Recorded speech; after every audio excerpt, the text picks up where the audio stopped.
Welcome, today I am with iPhone 13 and I will show you how you can remove and add widgets to your home screen. So at first let me remove these two widgets, so we have to click, hold and then tap to remove stack. Click confirm and then do the same with the weather widget. Okay, right now if you want to add new widgets, you have to click and hold your screen and then tap on the plus in the left upper corner. As you can see right here, we can choose different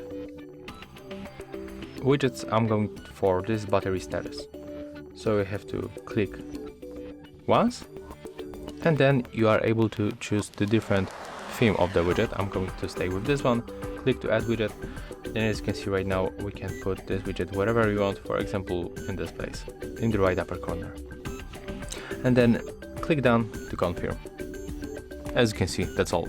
If you find this video helpful, remember to leave a like, comment and subscribe.